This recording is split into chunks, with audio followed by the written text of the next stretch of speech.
Hi all, and welcome to China EVs and More, where my co-host Lei Xing and I will go over some of the week's most important news coming out of the China EV, AV, and mobility sectors. We will open the room up at around the 40-minute mark to anyone who's keen to ask us any questions. One rule, we appreciate vigorous debate, but let's all be considerate and respectful to each other. What Lei and I discussed today is based on our opinions and should not be taken as investment advice. Even if it sounds like investment advice, it isn't. We encourage those who enjoy this room to please connect with us on Clubhouse, LinkedIn, follow us on Twitter, and of course, tune in again next week. My name is Tu Li, and I am the Managing Director at Sino Auto Insights, a Beijing-based consultancy that helps organizations bring innovative and tech-focused products and services to the transportation and mobility sectors. I write a free weekly newsletter that we pull many of our discussion topics from. You can sign up for it at sinoautoinsights.com, which of course, I encourage you all to do. Lei, can you please introduce yourself? Hi all. Good evening from my side. My name is Lei Xing, and I am the former chief editor of China Auto Review, which published newsletters and a tabloid magazine in English focused exclusively on the Chinese auto market. I've spent most of the last 20 years on the ground in China covering the industry. I am now in the US working as an independent analyst consultant, still trying to keep tabs on the rapidly evolving market. This week, we're talking April sales and shocking Tesla numbers, EV battery swapping national standards, provisions for Automotive Data Security Administration, 360 JD join Smart EV fray, and XPeng earnings. Tu, where do you want to start? You know, the interesting thing this week about the battery swapping was not only that the standards were kind of announced by the Chinese government, but that during the Future of the Car Summit that's held every year by the Financial Times, Luca De Meo, the CEO of Renault, actually brought up battery swapping as a possible solution for their EVs. And so a little history on Renault.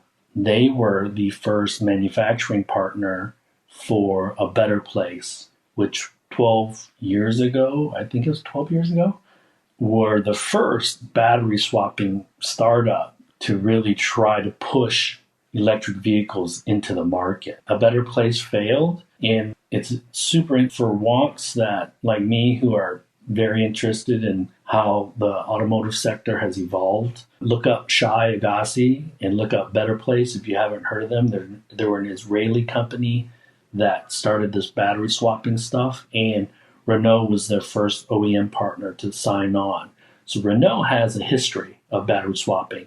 And during this summit, he was interviewed and he brought this up because there's a lot of talk between the pro-swapping and the non-swapping guys. So it's going to take a lot of effort to do swapping. I think China is very, very committed to it, and the EU is starting to look at it, but this needs to be driven by the private sector. And ways it's going to help and succeed is to create standardization so that other car companies or multiple car companies can utilize the service. I think another way of helping it succeed is allowing different form factors, whether it's private passenger vehicles, commercial vehicles, to use these swapping stations as well, so that you can amortize the cost of building the station and the number of batteries, because the batteries need to sit on somebody's balance sheet, right? So, and the way you succeed is the cost, reducing the cost over a larger number of vehicles. So,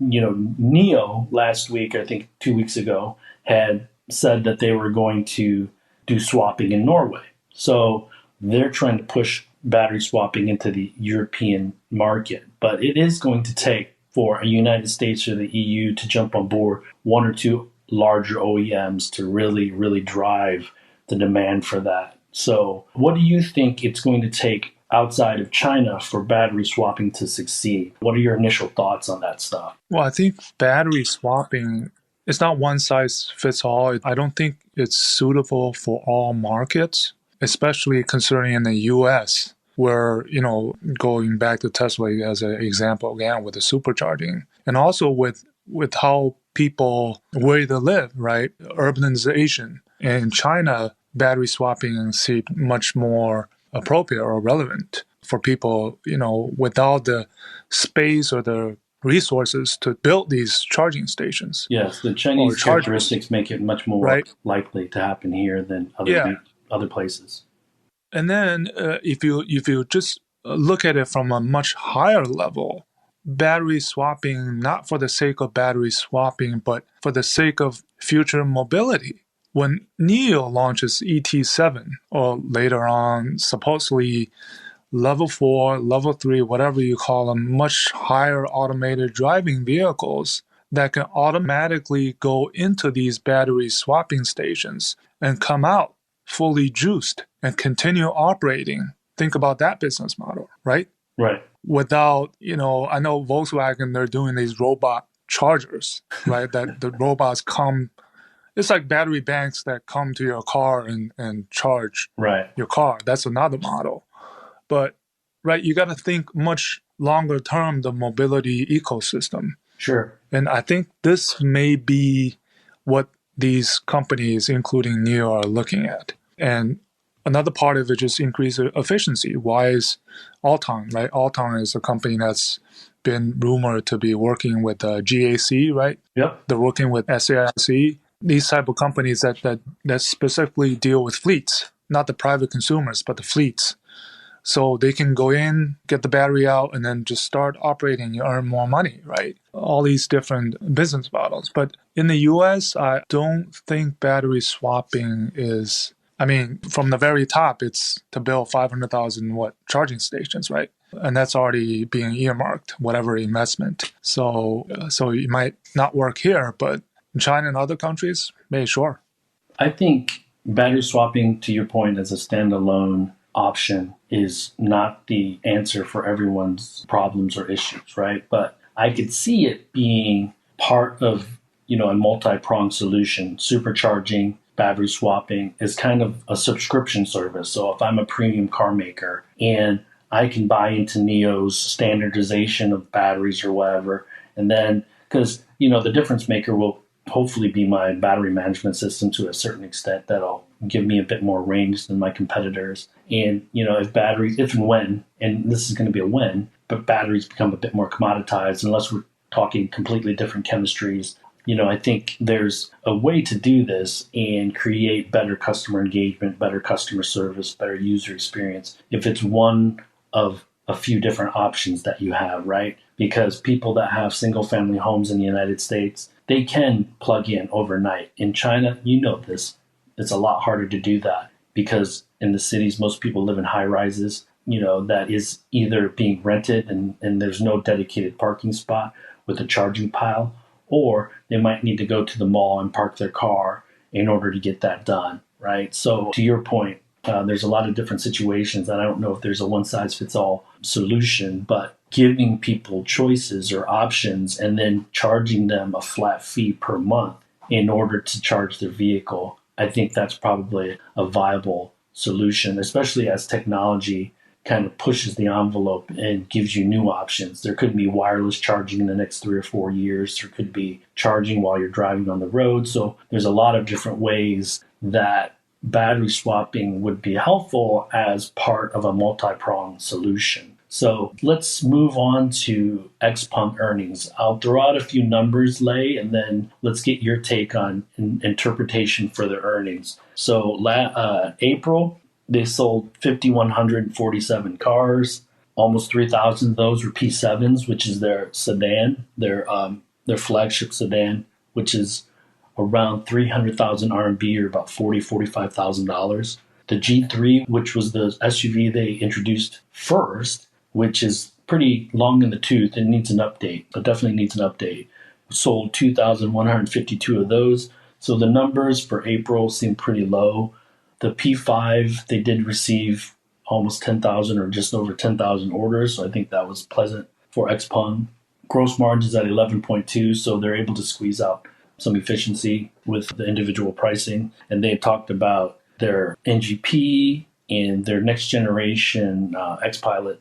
I think it's called X-Pilot. But, what are your thoughts on their earnings announcement today? Well, I thought the highlight was the software revenues. Right. They revealed it was about 80 million, so just around what, 11, 12 million dollars. No, I did my math wrong. But whatever the case, 80 million RMB for software revenues from the XP pilot, Yep. and 50 million came from was booked, but that was from previous quarter or previous months booked into Q1, and 30 million came from Q1, and that helped their gross margin increase by about 2.5 percentage points. So I think for the investors and for the securities people who are looking into the stock, that's they want to see how much further this recurring software revenues, kind of like subscription, how that will increase as we go on. Yep. Right? I think the penetration was 20%, or the take rate was 20% for the 23,000 P7s that they've sold until end of March. You can sort of do the math, right? How much per vehicle this software revenues is going to generate in addition to the selling price, which is the vehicle revenues. So I thought that was the highlight. And He Xiaopeng said he expects this to increase. And I think that goes back to XPeng's strategy at the very beginning to have full stack autonomous driving capabilities, and putting that NGP 3,000 kilometer demonstration in March and convincing the customers that's their selling point. And now with the P5, they're looking at much higher volume than the P7. Yes. And increase in LFP batteries will help increase the gross margin as well. 11%. I mean, that's I think that's half of where they want to be, right? 20%. I think NIO got to 20%. Sure. Gross margins, they're halfway there. So they're going to have to do a lot of work. They're going to have to do a lot of work to get to 20%. They're going to have to do a lot of work. Yeah. In terms of deliveries, right? 15,000 to 16,000 for Q2, which again, they expect to be the worst quarter in terms of chip shortage. Right. So, it's not that surprising, but I think overall it was good. It didn't reflect in the stock price though. Yeah, it took a hit. So Tesla is down. I mean, huge. But yeah, I think the software revenue is really interesting. Autonomous driving. As a upgrade. Yeah. That's the holy grail, right? That's the holy grail that actually might never come to fruition, right? That could be one of those. Uber says, if I get to 10 million users, I'm going to be profitable. I don't necessarily know if they're going to generate enough revenue, and I'm saying XPeng, but this is being forecasted by a lot of analysts, and I don't know what types of services can be offered in a vehicle where there's going to be millions and millions and millions and millions of dollars of revenue generated. Now, I'm working with some companies that are looking at ways to pivot in order to sell their product into vehicles. So, I could change my mind a bit, but as more mobility-related services get launched into vehicles, but, if the possibility of building out, $100 million worth of service revenue is why their share price, generally speaking, EV company share prices are so high, I think they might be chasing a ghost. The other thing that I wanted you to clarify for me was the announcement that they said between the three plants, there's 300,000 units of capacity with the possibility of 500,000 units of capacity. So are we saying that each plant has 300,000, or are we saying that each plant has 100,000? This is what I'm a little bit confused about. 100,000. Right. Obviously. Okay. Yeah. Which seems low, Well, it's all relative, right? I mean, for a company that delivers a few, they deliver, let's say 20,000 a year, 20 to 30,000 a year. That's a third of their capacity. And now they're building more, way more capacity than they're delivering. They're hoping that the P5 takes up probably 30, 40, 50% of their volume, I'm assuming. And so, I guess I'm used to 300, 400, 500,000 unit capacity manufacturing sites. I don't think GM and Ford have anything lower than 250, 300,000 unit manufacturing sites. So I think that's why I thought it seemed low, but that's why I wanted the clarification. So is that going to in lieu of their contract manufacturing, or is that in addition to their contract manufacturing? I think that's in addition. So that's the 3 plants, right, that they're building on their own. Right.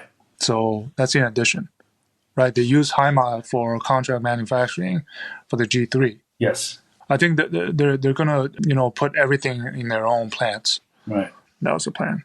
So we're at 9:40, but let's talk about 2 things very quickly: the provisions for Automotive Data Security Administration draft, and I think we can combine this into the 360 JD announcement. So can you explain to us a little bit more about the provision for the data security draft?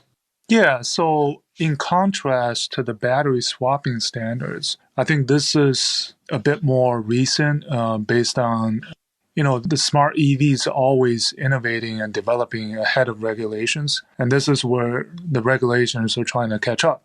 And this provision, the interesting content bits, I think, is requiring data to first to be within Chinese borders, right? But it does not say that you can't bring outside. It says this. It says if you were to, bring outside of China, you have to apply for appraisal. And there's a bunch of requirements on, what information you need to provide and who you provide to in order to have these data out of China. Again, it might be directed at Tesla, but I think this is for the whole smart EV sector. Right. And it's not only vehicle operation data. They list quite a few other relevant data, insurance, everything from, what camera you sees, right? Sure.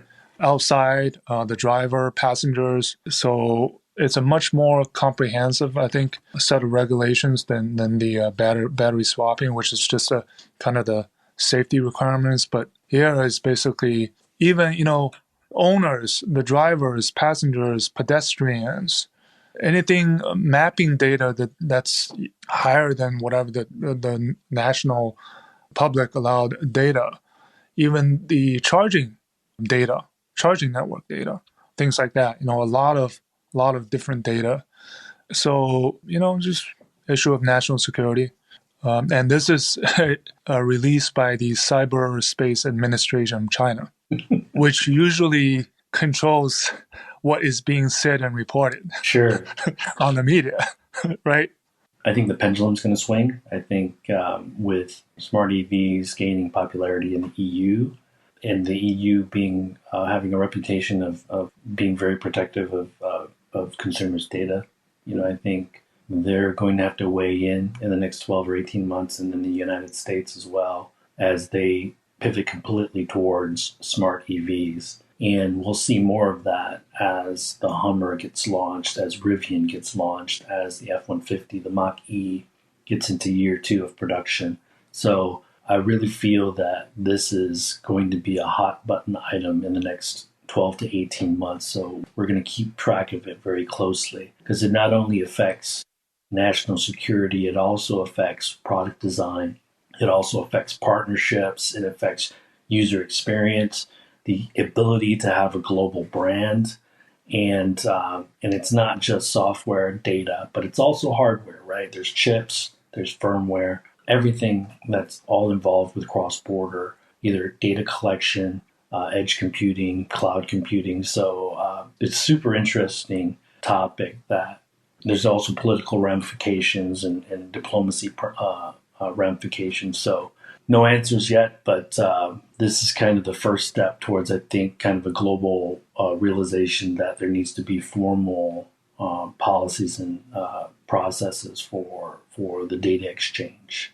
Yeah, and this is a draft that's being published to solicit comments for a month. And it looks like what normally happens is I doubt much will change after this period is over. And most likely this will go into effect in the second quarter, late second quarter, or the start of the third quarter. So can you explain to people who 360 is? Because I think most people will know who JD.com is, but can you help them tell them a little bit more about 360 and what kind of company they are, what they do.